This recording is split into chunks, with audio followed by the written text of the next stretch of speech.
Did you know, according to the U.S. Department of Veteran Affairs, an estimated 11 to 23% of veterans experience PTSD within a given year, with 7 out of every 100 veterans diagnosed with the condition?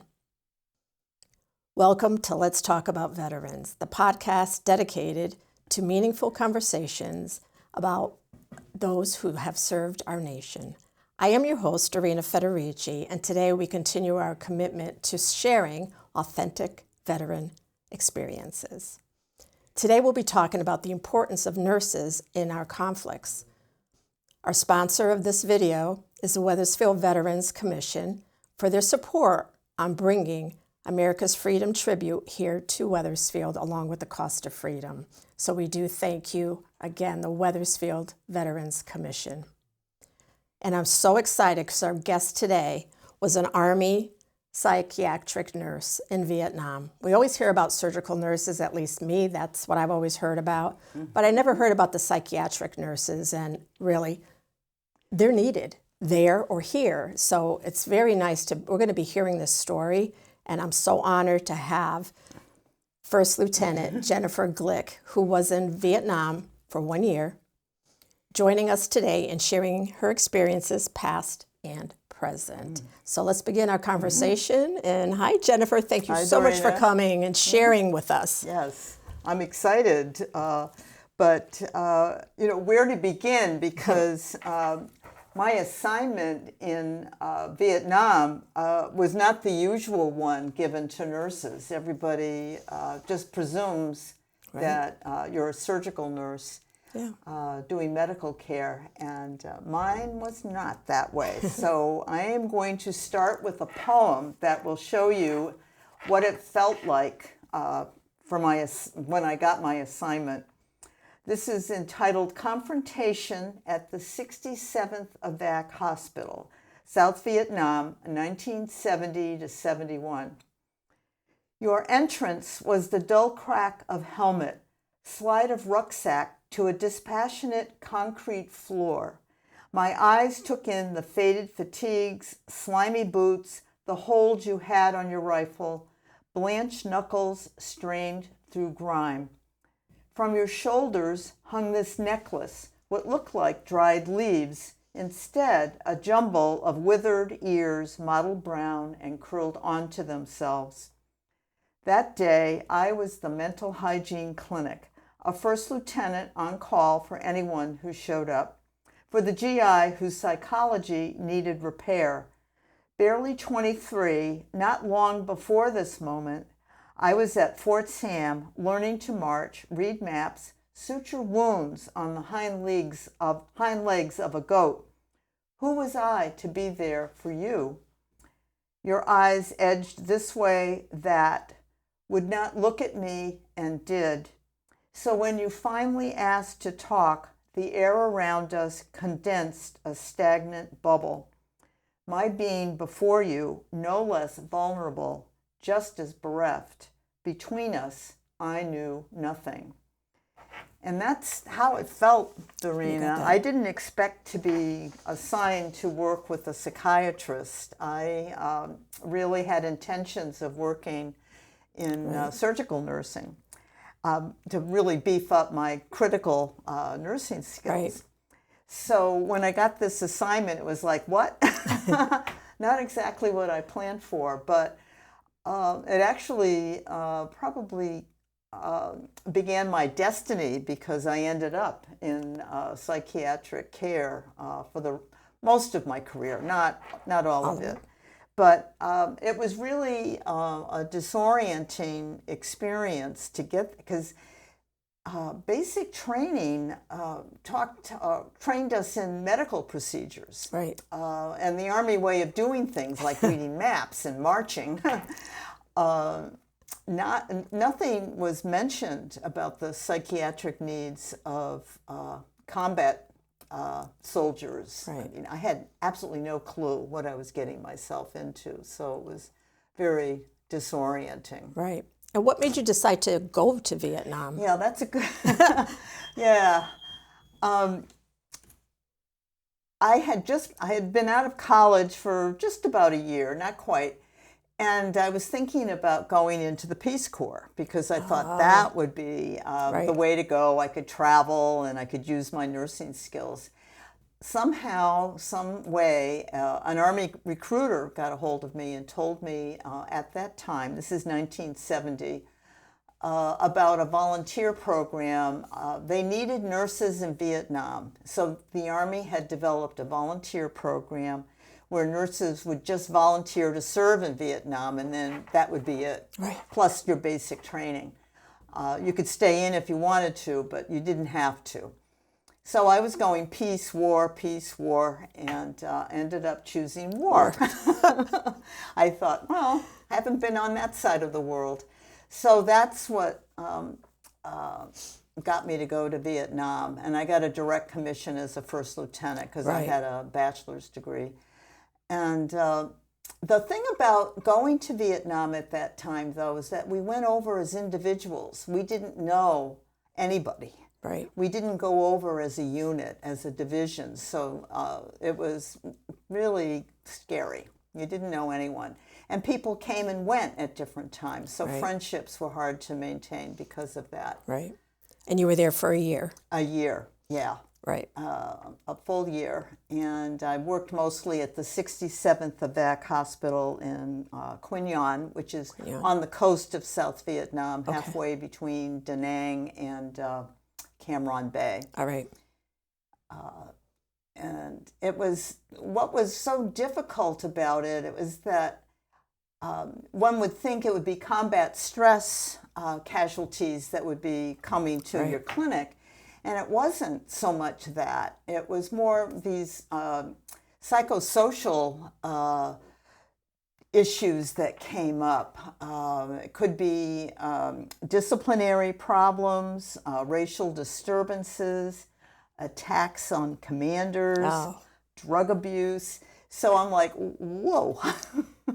So that's basically what you were seeing. Right. I mean, I'm 22, 23 years old, and I'm thinking, what am I going to do for...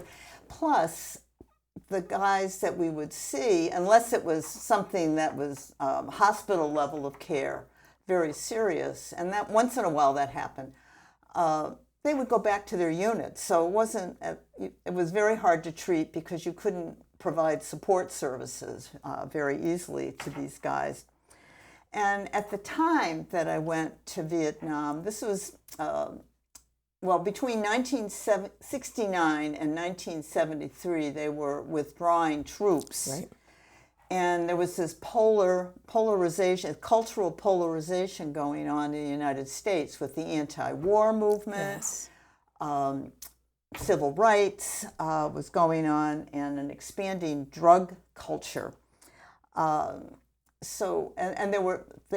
replacement troops were often these very young draftees who might have been in trouble with the law, and the judge said, well, you can go to jail or you can go to Vietnam. Wow. Wow. So they chose Vietnam oftentimes.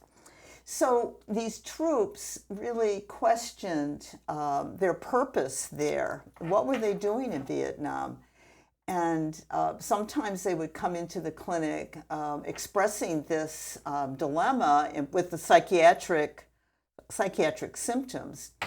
But it could boil down to an unwillingness to serve in a combat zone, not wanting to do that, really being uncomfortable with military orders, just that whole thing that made it really scary. Right. So when they came and you saw them, were they only there for a few days, a few hours, and then brought back to their units wherever they were? Oftentimes the guys would get a leave, a short leave from the trenches, and some of them would pop into the clinic. Sometimes commanders would send someone to us because of the disciplinary problems. Wow. And the desire that maybe they'd be shipped out and they wouldn't have to come back. So it was a mixed bag. But the drug problem really grew quite a bit while I was there. And actually, after the doctor that I was working with was shipped home, his end date came up, and he just left, and they closed the clinic, and they sent me to Cameron Bay, which was very nice. It was right on the ocean. I could go to the beach every day.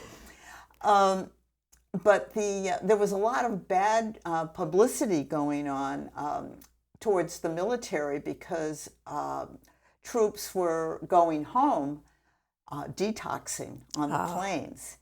And oftentimes, I mean, I went to Vietnam on a United Airlines flight. It wasn't a military plane, and I think a lot of guys went home the same thing. Way. So all of us had, if we were going home, leaving Vietnam, we all had to go through a drug screen. And anyone who was positive for drugs then had to go through detox before they could come home. Before they could leave the country. So we had not only enlisted but officers. There were quite a few people who came through our unit. Wow. Yeah. That's very interesting. Yeah. To hear all that. I mean, I thought it was all only in the United States, but it was going on over there too. No. Yeah. It was. Yeah, we had. There was a notice that went around to be careful of the pot because it might be laced with strychnine. Oh my gosh. Yeah. Oh my gosh. Needless to say, wasn't smoking pot, but no. Yeah. Right. Yeah. It was a big problem. So when it was time for you to come home, did you fly directly back to? Were you living in Connecticut then? Well, my parents, yeah. I was living. I would be going home to my parents. I went to. I flew to Fort Lewis, Washington, and that's where I decided that I was given the decision: do you want to stay in? Do you want to go home, or just be civilian? Yeah, terminated from the military, and I decided to go home and become a civilian again. So yeah. Oh, that's good. That's how it went. Yeah. So when they just let you go, did you have any kind of, I know when my boys for Iraq, they had like a, I forgot what you call it, but they talk to them. They want to make sure they're all in the right headspace. Did they do anything like that for you guys? Boy, it's, this is like 55 years ago now. Yeah. I don't remember anybody talking to me. I know I had kind of like a case of bronchitis that people were paying attention to. But I don't remember. And that was the sad part about the Army back then, or the military back then, was that psychiatric care was not really given a lot of attention. Right. And actually, I've done some reading on PTSD, and there's some feelings that PTSD often results for troops coming home and not having the social supports and not being able to, reacclimate to the society anymore. I mean, our culture, we've never had an actual war except for the Civil War, I suppose.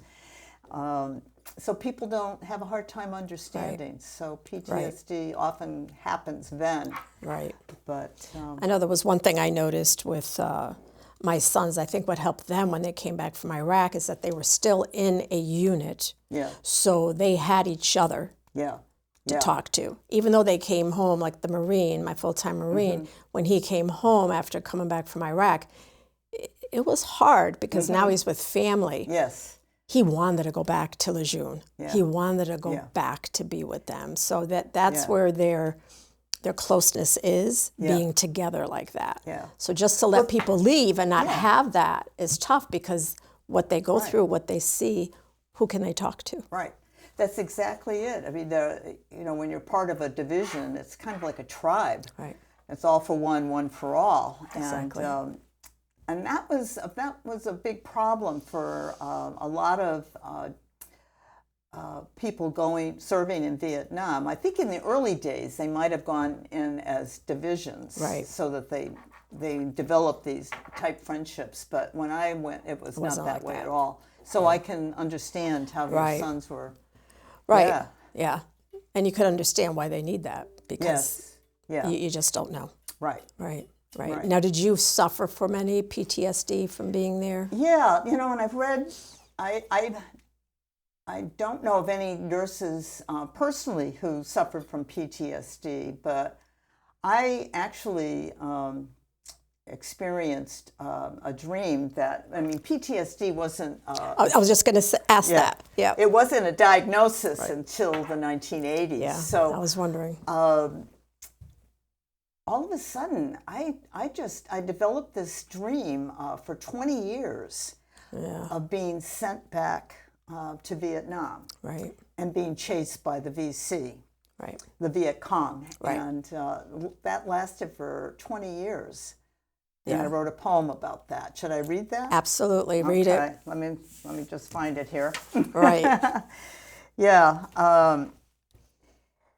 The title of this poem is "The End Over Done."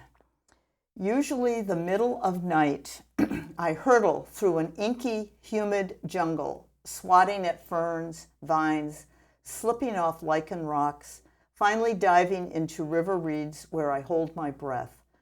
Along swampy banks, Viet Cong with AK-47s search for me. Damp attic, still the rats root along splintered beams. This time, the landscape is wide open, the noon sun a blazing blur over the tarmac of Tan Son Nhut Air Base. Again, I run from the VC.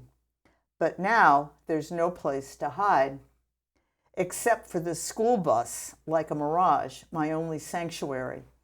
I crouch beneath the last row of seats. I listen to boots scrape metal floor.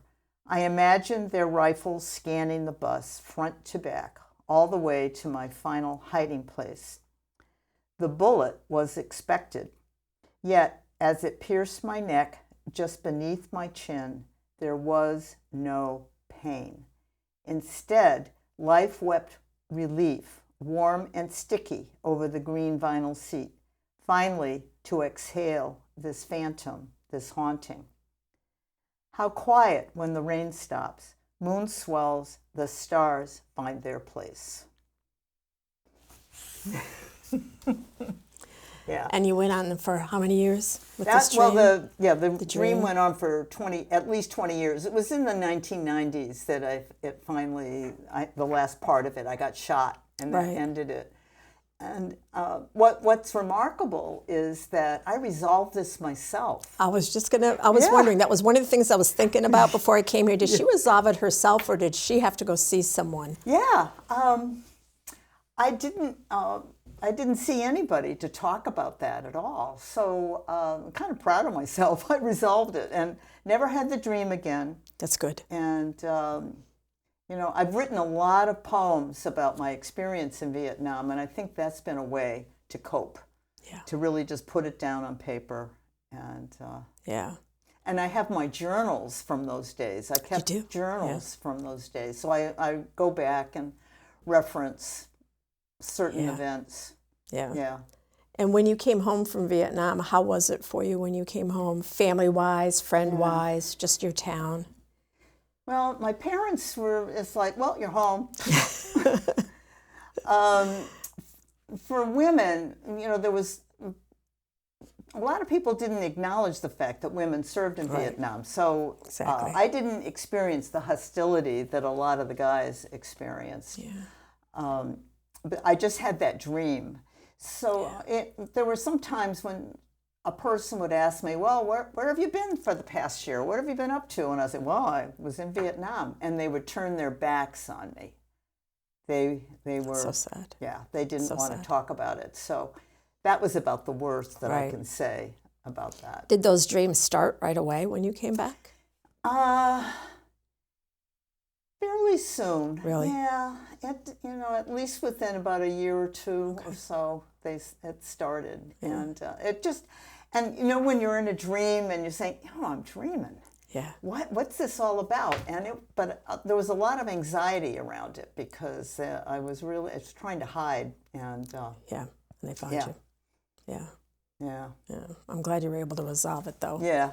Yeah. It's tough. Yeah. I'm sorry you had to go through all that. Yeah. Yeah. But now there's so much more attention to PTSD. So I think, Right. yeah. Hopefully they're it's getting important. the help that they need, Right. men and women, Right, both, right. you know, Yeah. because The mental health services are really important because that was one of the problems back in the late 60s, early 70s. Psychiatry was, I mean, from my experience as a nurse, Right. wasn't all that respected as part of medical care or, you know, just health care in general. When it certainly is an important part of it. So it was kind of, it was difficult to assimilate all of that. plus it probably wasn't the thing to do. Right. Go to see a psychiatrist and whatever. Yeah. That wasn't the No. thing to do. There was a lot of stigma, discrimination about that. I mean, just even from my own family, because Right. there were some issues definitely in my family. And if I ever raised a little counseling, maybe. Right. Yeah. Yeah. No, It we don't wasn't a talk thing to about do. that. Wasn't the thing to do. Yeah, No, but now it's a little bit easier to Right. talk about, fortunately. Right. Yeah. Right. And I was reading a study recently, we're going over time here. No, you're good. The Columbia University mailman public health department did a study on Vietnam veterans and their health, and those that had PTSD often had terrible cardiovascular disease and other chronic illnesses that would go on. So it's really important for people to acknowledge the tie-in between mental health and physical health.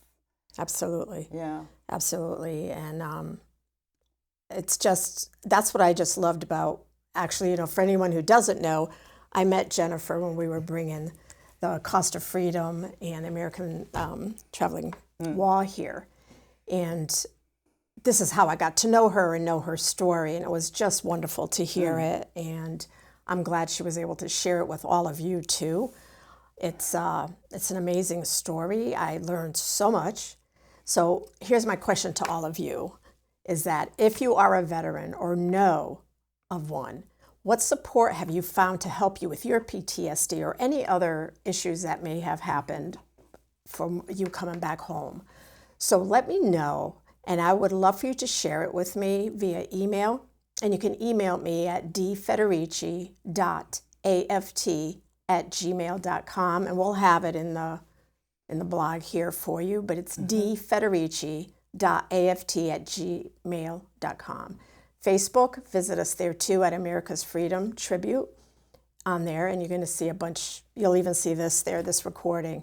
So there's one thing that I have realized, and that's that we don't know, just like Jennifer was saying, we don't know what veterans are feeling. It's not something that's going to be on the outside. It's not going to be on the outside. It's something on the inside. So it's something for us to always remember. So they need to know that we're here for them, which is very important. They're not by themselves, and there's so many resources for them. And what I'm hoping with this podcast that we're doing, we're going to show people, show the veterans, show the family what resources are out there for them. And that's why I love doing this, to help others. So before we sign off, I want to thank Jennifer. Thank you so much for sharing your time, sharing your time, your experiences. I know it probably wasn't easy. Yeah. But I thank you for all of that. And this is Dorena Federici on Let's Talk About Veterans. And again, thank you for listening.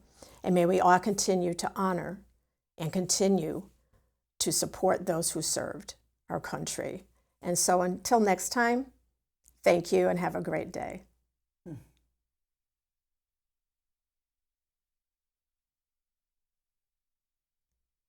That went fast.